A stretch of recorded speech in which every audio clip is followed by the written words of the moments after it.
descobri a traição da minha esposa enquanto fazia o meu mestrado. Então, eu a mandei embora e tirei tudo dela. Eu, homem de 35 anos, sou casado com minha esposa, Kayla, mulher de 32, há 5 anos.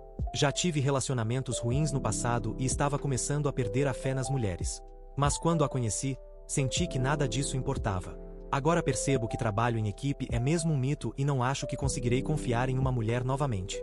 Ela partiu meu coração de um jeito que eu não esperava e que, com certeza, eu não merecia. Quando conheci Kayla, eu trabalhava na área de tecnologia, mas sempre comentava com ela que queria me especializar mais em uma determinada área. Ela sabia que isso levaria tempo, mas finalmente consegui ser aceito em um programa de mestrado de 18 meses em uma universidade de ponta, e não foi algo que eu escondi dela. Ela sempre soube que eu queria voltar a estudar e sempre me apoiou nisso, inclusive quando finalmente aconteceu. Nós moramos na mesma casa durante todo o nosso casamento. Compramos o imóvel e pagamos a hipoteca regularmente desde então. Acho que essa casa é mais o meu sonho do que o dela, principalmente porque sempre amei o bairro. Quando fui aceito no mestrado, esperava que ela fosse comigo, mas entendi quando disse que não queria. 18 meses não é muito tempo no quadro geral das coisas, e entendo que ela não quisesse mudar toda a vida por mais de um ano, já que o trabalho e os amigos dela estavam todos ali. Então, deixei pra lá e disse que ela poderia ficar, e que um de nós viajaria para ver o outro sempre que possível. Nunca pareceu que esse arranjo seria um problema. Mais tarde, combinamos de alternar as viagens para não sobrecarregar apenas um de nós. Ela não teve nenhum problema com isso. Infelizmente, as coisas começaram a desmoronar alguns meses depois. Foi quando comecei a suspeitar. Estávamos nos visitando cerca de uma vez por mês, às vezes a cada 5 ou 6 semanas. Parecia que estávamos conseguindo fazer o relacionamento à distância funcionar. Mas, quando eu estava por volta do 10º mês no programa, as coisas começaram a dar errado. Eu estava ocupado com a faculdade e era sempre ótimo poder falar com minha esposa no fim do dia, mas percebi que ela começou a estar menos disponível do que o normal.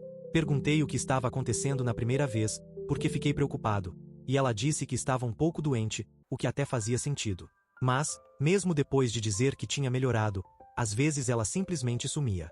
Além disso, a energia dela parecia diferente. Não pensei de imediato em traição, mas sabia que algo estava acontecendo e que ela não estava sendo honesta. Tive certeza de que algo estava muito errado quando ela se esqueceu que era a vez dela de me visitar. Tive uma conversa séria, apontando tudo o que notei, mas ela continuou insistindo que estava tudo bem. Isso me frustrou muito, pois era óbvio que ela escondia algo e não estava agindo normalmente. Já que ela não estava muito animada para me visitar, decidi ir para casa vê-la. Eu estava irritado, mas também preocupado. Quando você conhece alguém por muito tempo, não espera mudanças bruscas de comportamento. Então, fiquei com medo de que fosse algo grave. Não avisei que estava voltando. Simplesmente apareci no fim de semana, e para minha sorte, a encontrei em casa. Dizer que ela ficou chocada é pouco. Normalmente, quando se vê alguém inesperadamente depois de tanto tempo, a reação seria correr para os braços da pessoa. Mas, no caso dela, parecia que minha chegada atrapalhou o dia. Ela tentou disfarçar, perguntando por que eu não avisei. Disse que teria sido bom, pois poderia ter feito algo para comer antes. Mas ela nunca gostou tanto de cozinhar a ponto de me convencer com isso. Essa reação foi suficiente para eu saber que algo estava acontecendo. Decidi que iria descobrir antes de voltar à faculdade, porque, se não descobrisse, ficaria me torturando com ansiedade. Depois de uma hora, ela começou a agir normalmente, talvez porque o choque da minha chegada tivesse passado. Mas eu continuei desconfiado. Pensei em investigar naquela noite, mas achei cedo demais e não estava seguro de que ela dormiria profundamente. Então, esperei até a noite seguinte. Quando ela dormiu, peguei o MacBook dela e fui direto nas mensagens, em vez do celular. Achei que teria que vasculhar bastante, mas descobri tudo em segundos. O último contato dela antes de dormir era um cara chamado Marco. A última conversa não era comprometedora, apenas sobre algo que tinha acontecido no dia. Mas, lendo mais, ficou óbvio. Algumas horas depois que eu voltei para casa, ela mandou mensagem para ele dizendo, num tom azedo, que eu tinha aparecido de surpresa e arruinado os planos deles. Não disseram exatamente quais planos eram, mas deduzi que eram íntimos, pois havia mensagens bem explícitas do dia anterior. Pelo tom, era claro que eles já tinham dormido juntos várias vezes. Continuei lendo para saber há quanto tempo isso acontecia.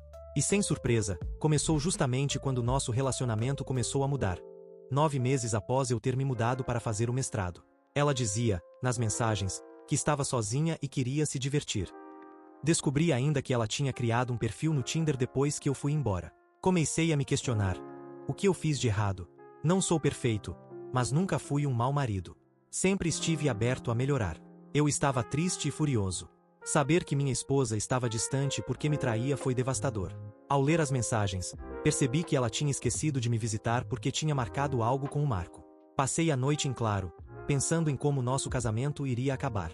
Não havia conserto. Quando ela acordou, fui direto. Você esqueceu de me visitar porque estava me traindo com o Marco. Falei assim para que não houvesse como negar. Ela ficou assustada, colocou a mão no meu braço e disse um desculpa tão baixo que nem conto como desculpa. Não sabia o que fazer, porque nunca imaginou que seria pega. Perguntei por quê. Ela chorou, tentou me abraçar, mas eu a afastei. Disse que estava sozinha e sentia falta do meu toque. Respondi que, se sentisse falta, teria vindo me visitar e não substituído por outro homem. Ela estava mentindo descaradamente. Afirmei que ela queria trair, que não tinha remorso e que, se não tivesse sido pega, teria continuado até eu voltar. Disse que íamos nos divorciar e que não havia volta. Ela chorou mais, mas, dessa vez, as lágrimas não me comoveram. Quanto mais pensava em outro homem com ela, mais a desprezava. Disse que ela ainda tinha o outro cara, enquanto eu não tinha ninguém. Não ouvi os pedidos dela. Peguei um voo de volta o mais rápido possível. Não poderia impedir que ela continuasse na casa enquanto eu estivesse a vários estados de distância, mas vou garantir que a casa fique comigo. Quero que ela sinta metade da dor que senti, porque ela não vai aguentar. Enquanto isso, aceito conselhos de qualquer pessoa sobre como lidar com essa situação. Não quero errar em nada. Quero fazer tudo da melhor forma possível. Você não tem ideia de como é estressante lidar com um divórcio ao mesmo tempo em que se faz um mestrado. Se eu já não gostasse da Kayla antes, ter que estudar em um estado e viajar para participar de audiências de divórcio em outro já seria motivo suficiente para passar a odiá-la. O pior é que ela não deixou o divórcio terminar tão rápido quanto poderia. Ela arrastou o processo e o tornou incrivelmente estressante para mim. De acordo com meu advogado, provavelmente foi uma tática para me cansar de tudo e tentar me fazer aceitar um acordo. Mas isso não ia acontecer. A primeira forma como ela tentou me desgastar foi com a pensão alimentícia. Eu sabia que, mesmo com provas da traição, seria difícil ela não receber absolutamente nada. Então, minha meta era que a pensão ficasse em um valor com o qual eu me sentisse confortável. Mas ela queria muito mais do que era razoável, e isso me irritou profundamente. Ela tem emprego. Não conseguimos chegar a um valor em comum. Depois veio a questão da casa. Talvez tenha ficado óbvio demais o quanto eu queria mantê-la. Nós moramos em um bairro muito bom. É claro que ela não conseguiria pagar a hipoteca sozinha, e esse era um dos motivos pelos quais eu não queria que ficasse com ela. Também não queria vender e dividir o lucro. Outro motivo para eu querer a casa era que eu sabia que ela não poderia morar em nenhum lugar razoavelmente próximo do trabalho, o que se tornaria um grande problema para ela. Ou teria que fazer um trajeto diário estressante, ou teria que largar o emprego. Qualquer uma dessas opções era boa para mim. Não conseguimos chegar a um acordo, então tivemos que ir diante de um juiz. Isso me irritou ainda mais, porque eu não queria que o processo se prolongasse, mas também me recusei a ceder e deixá-la vencer. Especialmente porque foi ela quem me traiu. Felizmente, o juiz decidiu mais ou menos a meu favor. Digo mais ou menos porque não saiu perfeito para mim, mas consegui o que mais queria: a casa. Para equilibrar, ela teve que ficar com algo também. Então precisei dar meu carro para ela. Se eu não fizesse isso, teria que pagar valores mensais consideráveis, e essa era a última coisa que eu queria. Ainda estou pagando pensão, mas é muito menos do que seria se tivesse que incluir a parte dela na casa. Foi um acordo muito melhor para mim, mesmo que eu preferisse não ter nenhum vínculo com ela pelos próximos anos. No fim, resolvemos tudo. Acho que saí por cima, embora ela ainda tenha ficado com muito mais do que merecia. Detesto o fato de que, em alguns estados, a infidelidade quase não pesa nas decisões de divórcio.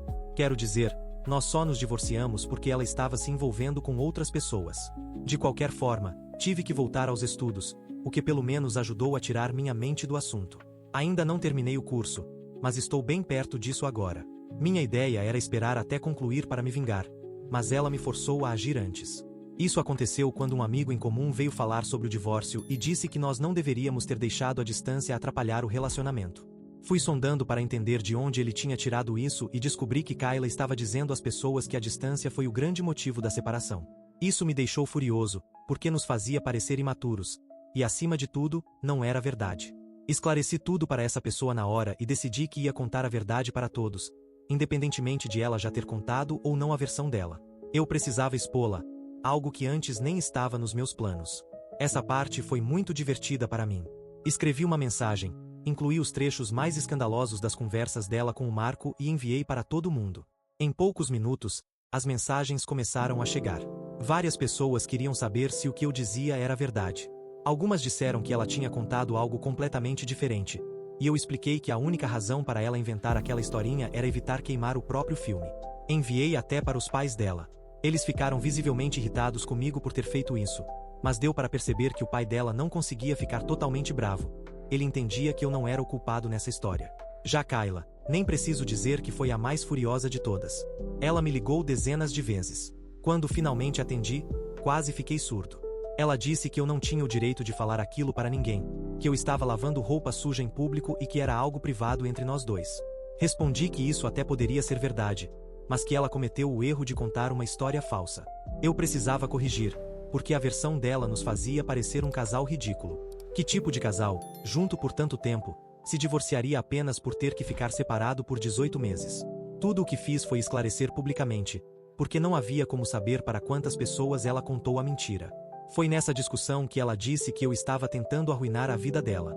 Contou que teve que arrumar outro emprego porque não valia a pena continuar fazendo o trajeto até o antigo trabalho a partir do novo lugar onde estava morando. Disse que eu não precisava ter ficado com a casa e que só fiz isso para irritá-la. Admiti que garanti a casa não apenas porque queria muito, mas também porque sabia que isso dificultaria a vida dela.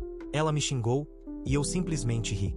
Disse que os pagamentos dela chegariam todo mês, como esperado, e que, se precisasse falar comigo, sabia o meu e-mail. Depois disso, desliguei e bloqueei o número dela.